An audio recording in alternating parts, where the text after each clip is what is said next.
Well, welcome back, class. We are going to continue our lecture on Unit 2, Networks of Exchange. This is, of course, topic 2.5, Cultural Consequences of Connectivity. The thematic learning objective we're focusing on for this slideshow is going to be cultural developments. And by the end of this lesson, I want you to be able to explain the intellectual and cultural effects of the various networks of exchange in Afro-Eurasia from 1200 to 1450 CE.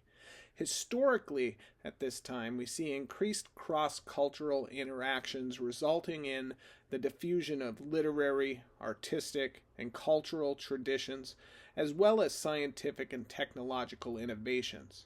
The fate of cities varied greatly, with periods of significant decline and periods of increased urbanization, buoyed by rising productivity and expanding trade networks. As exchange networks intensified, an increasing number of travelers within Afro-Eurasia wrote about their travels. So let's begin by discussing the diffusion of cultural traditions, namely religion.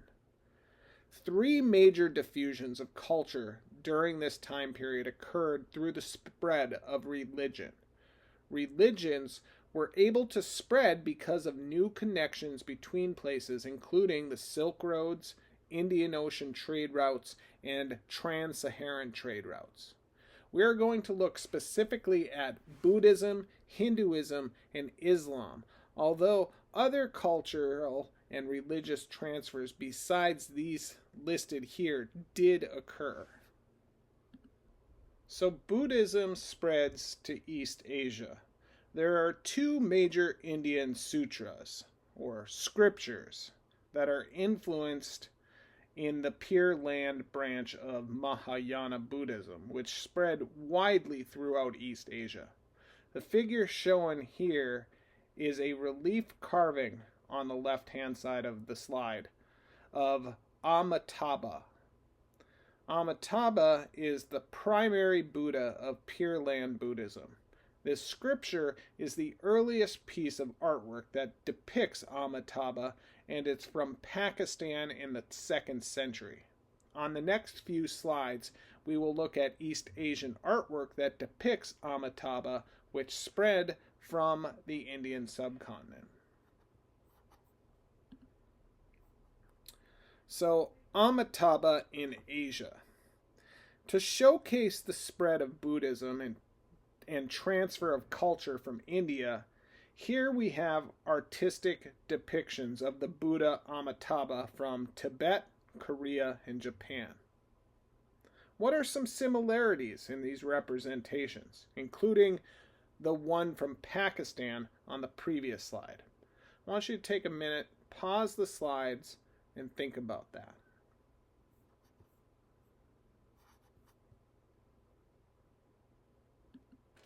So here we have an Amitabha shrine image. This is a Buddhist shrine located in Zhoushan, China. You may be able to identify the center figure as Buddha Amitabha based upon some similarities from the previous slide. Generally, Buddha Amitabha is depicted center of his bodhisattvas, or those who are on the path towards Buddhahood, but have not achieved it yet. Since Amitabha is a Buddha, he is centered. So now we turn to Hinduism in the Khmer Empire. By looking at sculptures and art from the Khmer Empire in the 12th and 13th century, we can see Hindu influences. The small Khmer statue on the right is holding 4 objects in his 4 hands. These objects are identified to be the chakra, the wheel, a conch shell, a mace, and a lotus bud. These items are all associated with the Hindu god Vishnu. Compare this to the 10th and 11th century stela of the god Vishnu from Punjab, India, on the left. which of the same objects are found on the Indian stela? What does this say about the spread of Hinduism? I want you to pause the slide and consider those questions for a minute.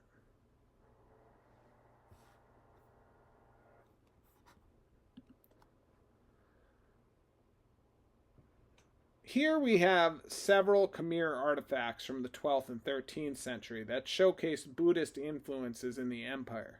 The first on the left is a ceremonial bell used in Buddhist rituals. The center artifact is a bronze conch shell in a stand, which was used in both Buddhist and Hindu rituals. Now recall the conch shell from the Hindu scriptures on the previous slide.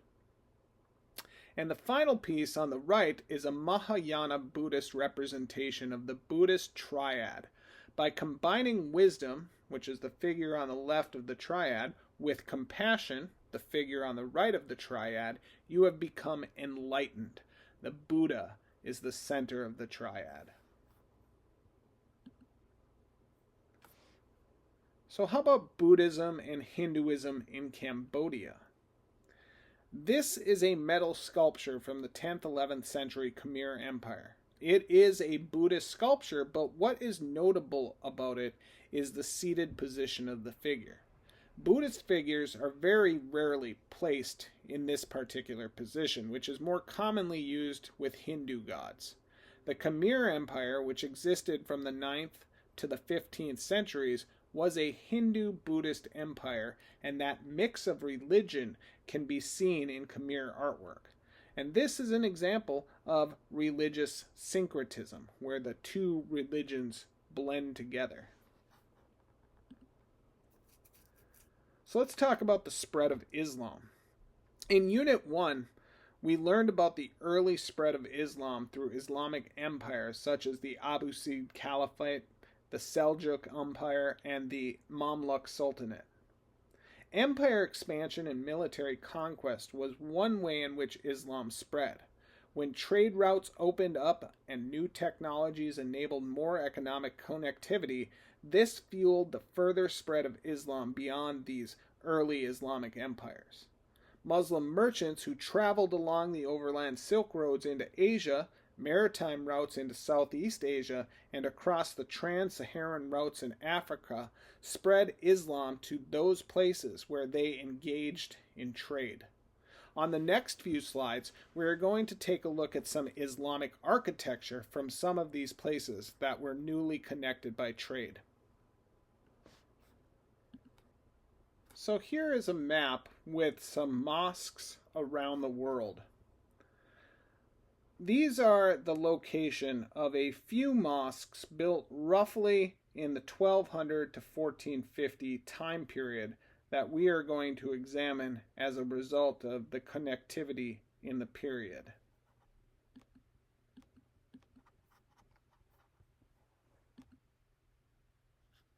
So here, let's first examine this one, the ruins of the Great Mosque of Kilwa.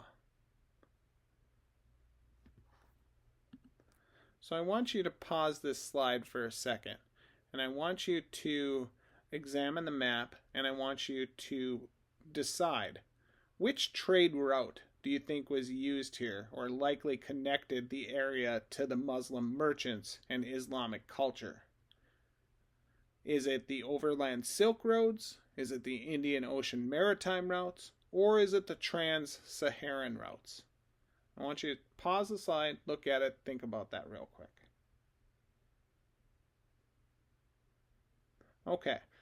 I also want you to take a moment to compare the architecture of the different mosques we're going to visit as we go through the slides.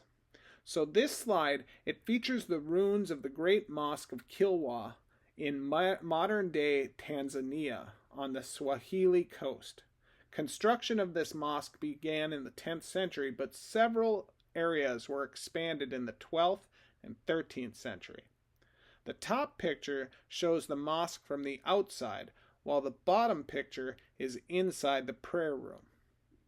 I want you to take note of some of the defining features, the domed ceilings and archways.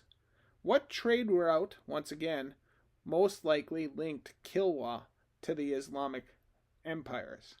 Were you able to guess? Did you come up with the Indian Ocean trade routes? That would be the most likely.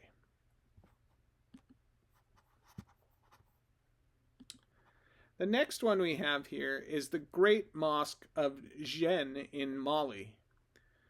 So once again, pause this for a second, look at it, and ask yourself, which trade route most likely connected Mali to early Islamic empires? Okay, so hopefully you took a minute to pause it. And what did you come up with? Was it the Trans-Saharan trade route? If you got that, great job. So the color picture, it shows the Great Mosque as it has been reconstructed by the French in 1906. The black and white photograph is from the late 1800s, and the deterioration on the structure is very clear. The mosque was originally built in the 12 or 1300s, and like the Mosque of Kilwa, it was built in stages with successive rulers adding parts to it. I want you to think about the minarets. Well, what's a minaret first? A minaret is a tall, slender tower, typically found on mosques. So examine the picture. Notice the tall towers. How are they similar or different to what you typically think of when you think of a minaret on a mosque? After the slideshow, I want you to watch the video. It's a 3D tour of the mosque. It's only I think a minute long, and there is no sound. So please go to the description at the end of the lecture and watch that video. So the next mosque we're going to visit is the Larabanga Mosque in Ghana. So once again, I want you to pause this video, take a look at it, and take a look at the map, and think to yourself, which trade route most likely connected Ghana to early Islamic empires? Okay, so hopefully you took a second to pause the video. What'd you guys come up with? Just like the last one, was it Trans-Saharan? Then you were correct. Great job. So this mosque was built in 1421. How does the architecture compare to the mosque we just looked at in Mali? Pause that for a second, maybe go back, look at the architecture, and come back to this one. How does it compare? There's also a short video tour of the exterior of the Larabanga Mosque in Ghana. That's the second video in my description, so either pause the video and go watch that now, or at the end of this lecture, make sure you watch that video as well. Okay, so the next one is the 60 Dome Mosque in Bangladesh. So pause the video just like before and think to yourself, which trade route most likely connected Bangladesh to this early Islamic empire? So once again, is this the overland Silk Roads? Would it be Indian Ocean maritime routes? Or is it the Trans-Saharan routes? Pause the video, look at the map, come back for the answer. So hopefully you took the moment to answer the question. And on this one, it could have been the Silk Roads or the Indian Ocean routes, but military conquest brought much Muslim influence to this region. This mosque was built between 1442 and 1459. I want you to also compare the architecture of the 60 Dome Mosque here to that of the Great Mosque of Kilwa. So pause this video really quick, go back to the Great Mosque of Kilwa, take a look at that one, and then come back to this one. I want you to compare the architecture. What similar elements do these mosques share? What does this say about the reach of cultural influence? I want you to answer these questions in the extra notes section in your guided notes packet. And when you're done, either pause the video and go watch a short video on the tour of the 60 Dome Mosque, or at the end of this slideshow, make sure to click on that video and check out the video on the 60 Dome Mosque.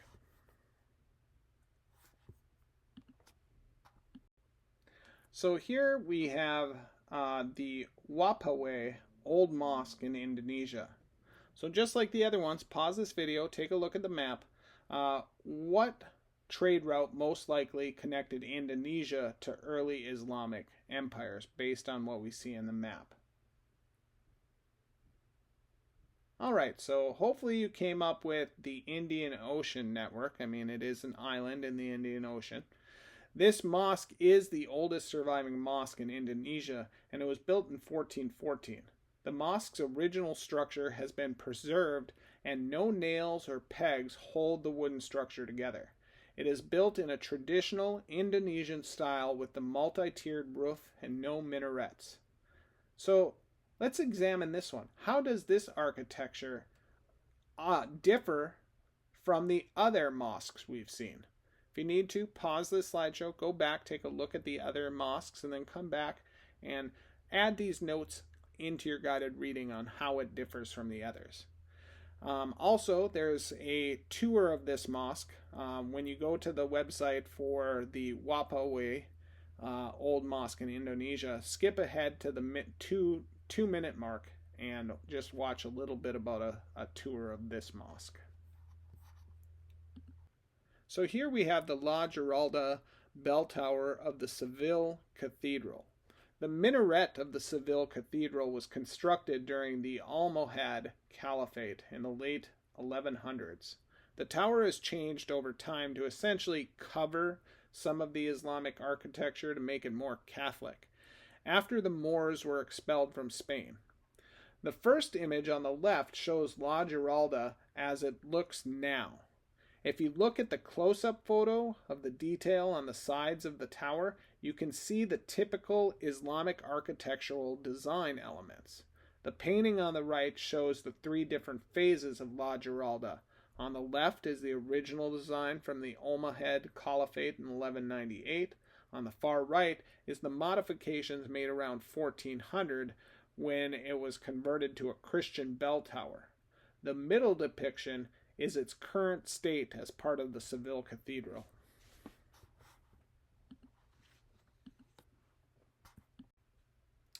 So let's talk about the Jumaya Mosque in Bulgaria. The Jumaya Mosque in Plovdiv, Bulgaria, was built in 1363 to 1364 when the Ottomans conquered the area. However, the mosque seen here is not the original from the 1300s.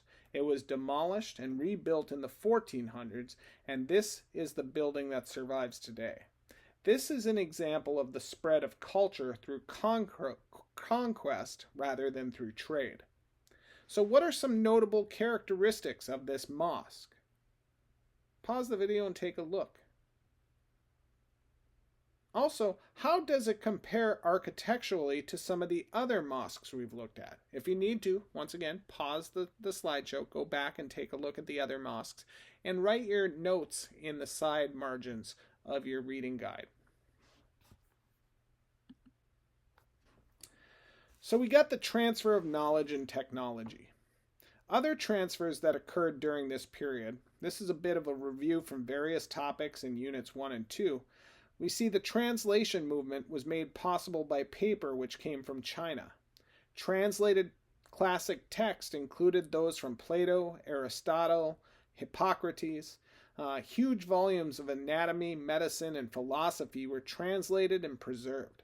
The transfer of paper and knowledge from China and India into Europe set the stage for the Renaissance and scientific revolution later on. Gunpowder moves from China to the gunpowder empires in Europe, which marks the beginning of new weapons and empires. More on that in Unit 3. Transportation technology spreads widely, and maritime tools especially set the stage for the age of exploration. More on that in Unit 4.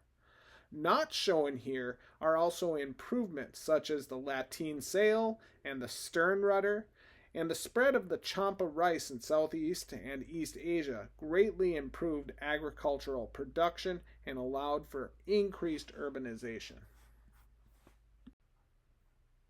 So as a result of trade, we see the growth of cities. The expansion of trade networks marked the end of some previously prominent cities and simultaneously increased urbanization and growth in others.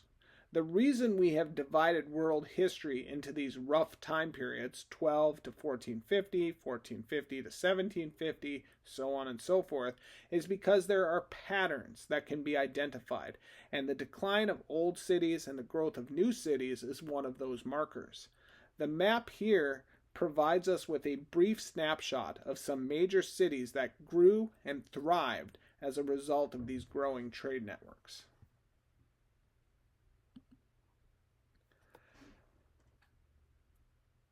Lastly, let's discuss Ibn Battuta, Marco Polo, and Marjorie Kemp. These are three travelers who wrote extensively about their travels during this time period. By this point, you've already heard a considerable amount about Ibn Battuta and Marco Polo, even if you didn't realize it. Much of our information about cities, empires, and leaders during this time period comes from the accounts of these travelers. And with that, we wrap up topic 2.5. Just as always, please make sure to take these key ideas for review, mark them down in your notebook, as these are the key points that you really need to take away from these lectures and be able to study in advance of the exams. Have a great night, and don't forget to check out Heimlers' topic 2.5 review video in the description.